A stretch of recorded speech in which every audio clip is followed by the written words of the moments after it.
Tube Tamil வணக்கம். இன்று 27ஆம் திகதி நடைபெற்றிருக்கின்ற யுத்த களத்தினுடைய முக்கிய 10 செய்திகள். முதலாவதாக, ஈரானினுடைய 10,000 இலக்குகளை தாங்கள் தாக்கியிருக்கின்றோம் என்று கூறினாலும் அமெரிக்காவினால் இன்னமும் அந்த இலக்கையும் அவர்கள் நினைத்ததையும் எட்டி தொட முடியவில்லை.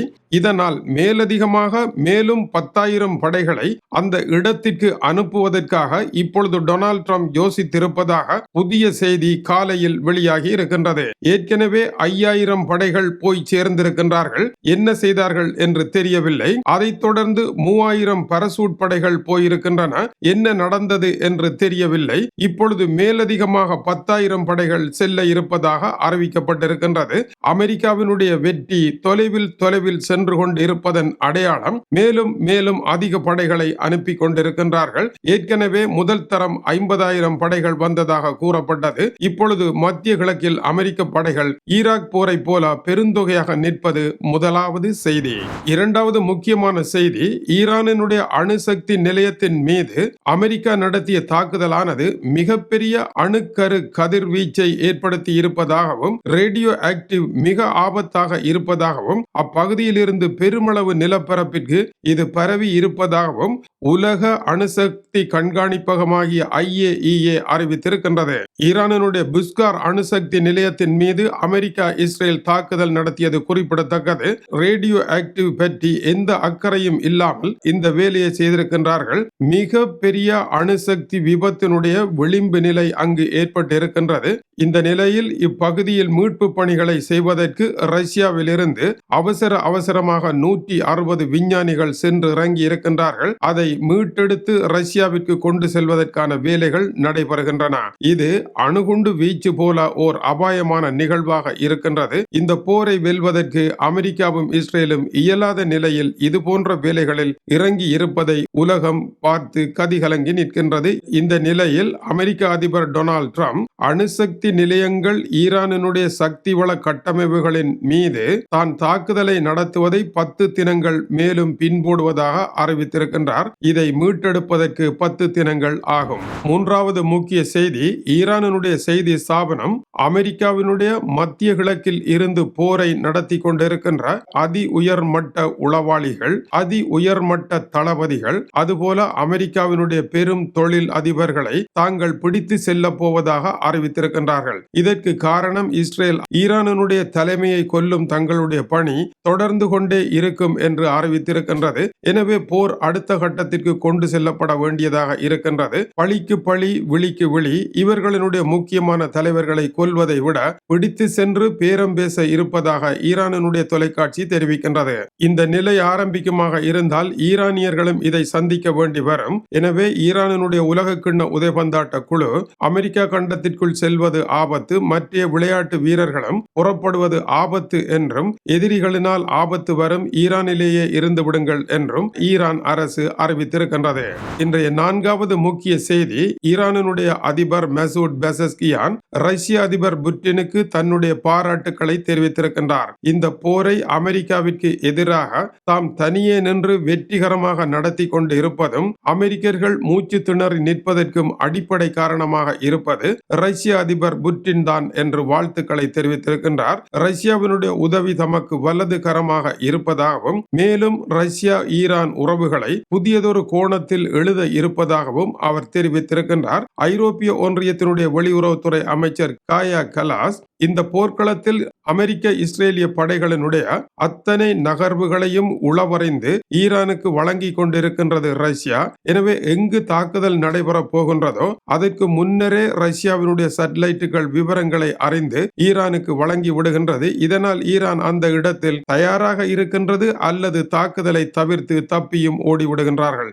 ஆகவேதான் இந்த போர் நீண்டு செல்லுகின்றது. இதற்கு ரஷ்யா தான் காரணம் என்றும் குற்றம் சுமத்தி இருந்தார். இதற்கு முன்னதாக உக்ரைனிய அதிபர் வோலோடிமிர் செலன்ஸ்கி உளவு தகவல்களை ரஷ்யா வழங்கிக் கொண்டு இருக்கும் வரை இந்த போர் கடினமானதாகவே இருக்க போகின்றது என்று குறிப்பிட்டார். அதேவேளை உக்ரைன் ரஷ்ய போர்க்களத்தில் ரஷ்ய படைகளினுடைய ஒவ்வொரு நகர்வையும் அமெரிக்காவினுடைய உளவு பிரிவு உளவறிந்து உக்ரைனுக்கு தகவல் வழங்குவதனால் தான் 4 வருடங்களாக இந்த போரை வெல்ல முடியாமல் ரஷ்யா மூச்சரைத்து வருகின்றது என்பதும் குறிப்பிடத்தக்கது. எனவே கண்ணுக்கு கண் பல்லுக்கு பல் என்கின்ற நிலையில் அமெரிக்காவும் ரஷ்யாவும் திரைமறைவில் இருந்து மோதிக்கொண்டிருக்கின்றன.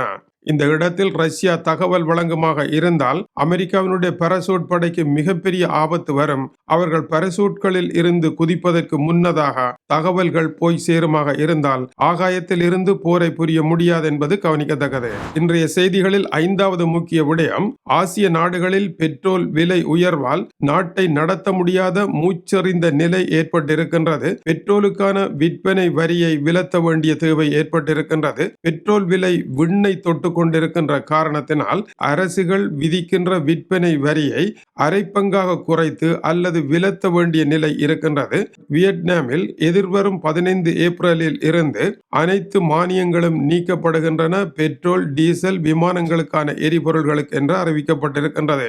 இதன் மூலமாக பெட்ரோல் விலையை 26% குறைப்பதற்கும் டீசலை 15% குறைப்பதற்கும் அவர்கள் முயற்சி எடுத்திருக்கின்றார்கள். இதேபோல இந்தியாவில் 13 ரூபாவில் இருந்து 3 ரூபாவாக குறைக்கப்பட்டு 10 ரூபாய் விற்பனை வரி கழிவு வழங்கப்பட்டிருக்கின்றது.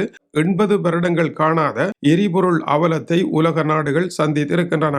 இன்றைய 6வது முக்கியமான செய்தி, இஸ்ரேல் என்ன செய்கின்றது என்பதை அவதானிக்க வேண்டும். தென்புல லெபனானில் இருக்கின்ற மக்களை விரட்டி அடித்திருக்கின்றது இஸ்ரேல். தன்னுடைய அடுத்த கட்ட தாக்குதலுக்காக பெருந்தொகையானவர்கள் ஓடிக்கொண்டிருக்கின்றார்கள். ஈரானினுடைய கடற்படை தலைவரை கொலை செய்திருப்பதாக அறிவித்திருக்கும் இஸ்ரேல் தொடர்ந்தும் முக்கிய தலைவர்களை கொல்லும் தன்னுடைய பணியை ஆரம்பித்திருப்பதாக கூறியிருக்கின்றது. 3வதாக லெபனான் மீது தாக்குதல் நடத்தி கொண்டிருக்கின்ற இஸ்ரேல் தொடர்ந்து தெஹ்ரான் நோக்கி நேற்று அலையலையான தன்னுடைய தாக்குதல்களை நடத்தி இருக்கின்றது. இஸ்ரேலினுடைய தாக்குதல்கள் லெபனான், ஈரான் ஆகிய 2 இடங்களையும் நோக்கி பறந்துபட்டு இருக்கின்றது. இந்த போரினால் இஸ்ரேல் எத்தகைய அழிவுகளை ஏற்படுத்துகின்றது என்பதை விட இஸ்ரேல் அமெரிக்காவினுடைய ஆயுத அழிவு பேரழிவாக இருக்கின்றது இந்த தாக்குதல்கள் மூலமாக தெரிய வருகின்றது. இன்றைய 7வது முக்கிய செய்தி, நேட்டோ நாடுகள் ஒரு புதிய யோசனையை முன்வைத்திருக்கின்றன. ஈரானும் அமெரிக்காவும் நேரடியாக பேசி போரை எங்காவது நடத்தி கொண்டு செல்லுங்கள், ஆனால் கோர்முஸ் நீரிணையை தடுப்பதை நிறுத்தி அங்கு இயல்பான வர்த்தகம் நடைபெற அனுமதியை வழங்குங்கள். உலக மக்களினால் தாங்க முடியாமல் இருக்கின்றது. அதைவிட முக்கியம், ஈரான் அயல் நாடுகளை, அதாவது போரில் ஈடுபடாத நாடுகளை தாக்குவதும் ஐரோப்பாவை தாக்கப் போவதாக எச்சரிப்பதும் போரை தேவையற்று பரவலாக்கம் செய்யாமல் நிறுத்தி கொண்டு இந்த விவகாரத்தை இயல்பு நிலைக்கு கொண்டு வராவிட்டால் ஈரான் அமெரிக்கா போரினால் உலகம் மிகப்பெரிய சிரமத்தை சந்திக்கின்றது என்று ஜெர்மனியினுடைய வெளியுறவுத்துறை அமைச்சர் கூறியிருக்கின்றார். இன்றைய 8வது முக்கிய செய்தி, லெபனானில் ஒவ்வொரு 5 குழந்தைக்கும் ஒரு குழந்தை மிக பெரும் பாதிப்பை சந்தித்திருப்பதாக கூறப்படுகின்றது. 12 லட்சம் மக்கள் இஸ்ரேலினுடைய மோசமான தாக்குதலினால் வாழிடங்களை விட்டு ஓடி பேரவலத்தை சந்தித்திருக்கின்றார்கள். இவர்களில் 3.5 லட்சம் பேர் சிறு பிள்ளைகளாக இருக்கின்றார்கள். 1000 பேர் மரணமடைந்திருக்கின்றார்கள். இதில் 120 சிறு பிள்ளைகள் மரணமடைந்திருக்கின்றன. இந்த பிள்ளைகளுக்கு பாடசாலை இல்லை, உணவில்லை, தங்குமிட வசதி இல்லை. நாளைய வாழ்வு எப்படி போகும் என்பதற்கு உத்தரவாதமும் இல்லாத நிலையில் மிகப்பெரிய மனித அவலத்தை ஏற்படுத்தி கொண்டிருக்கின்றீர்கள். இது தவறு தவறு என்று ஐக்கிய நாடுகள் ஸ்தாபனம் கண்டித்திருக்கின்றது.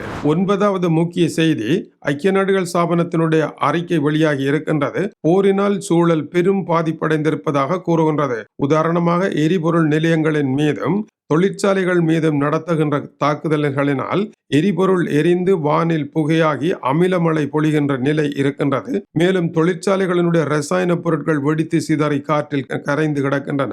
முற்றுமுழுதாக தரை, ஆகாயம், நீர் என்று அனைத்தும் அசுத்தமடைந்த நிலையில் மனிதர்களினுடைய உயிர் வாழும் காலத்தை போரை போல அளிக்கின்ற ஒரு சூழலை உருவாக்கி வைத்திருக்கின்றீர்கள் என்றும் மிக பெரும் பேரழிவு ஏற்பட்டிருப்பதாகவும் அடுத்து வரும் 10 ஆண்டு காலத்திற்கு மீட்க முடியாத பேரழிவு சீரழிவாக இருப்பதாகவும் ஐக்கிய நாடுகள் ஸ்தாபனம் சுட்டிக்காட்டி இருக்கின்றது.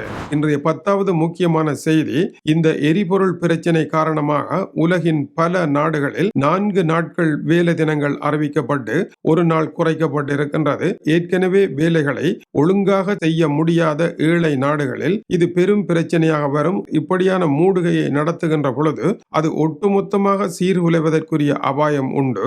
ஒரு நாளை மூடிவிடுகின்ற பொழுது பாடசாலை பிள்ளைகளினுடைய அறிவு தொடர்ச்சியான செயற்பாடுகள் துண்டிக்கப்படுகின்ற பொழுது அது பெரும் பாதிப்பாக மாறி எதிர்காலத்தில் உலக அரங்கில் போட்டிமிக்க உலக சமுதாயத்திலே போட்டி போட முடியாத இயலாத ஒரு தலைமுறையை அது உருவாக்கும் என்பது கவனிக்கத்தக்கது. போட்டித்திறன் குன்றிய சர்வதேச குழந்தைகளை உருவாக்குவதிலும் இந்த போர் முக்கியமான ஒரு பாத்திரம் வகித்துக் கொண்டிருக்கின்றது மறைமுகமாக என்பதும், பணக்கார நாடுகளினுடைய பிள்ளைகளுக்கு இருக்கின்ற வாய்ப்பு ஏழை நாடுகளுக்கு இல்லாமல் போகக்கூடிய அளவிற்கு இந்த எரிபொருள் பற்றாக்குறையானது ஓட்ட போட்டியில் அவர்களை கடைசி இடத்தில் கூட வர முடியாத அளவிற்கு பின்தங்க செய்ய போகின்றது. சமுதாய வாழ்வு சீரழிய போகின்றது. பொருளாதாரம் அழிய போகின்றது.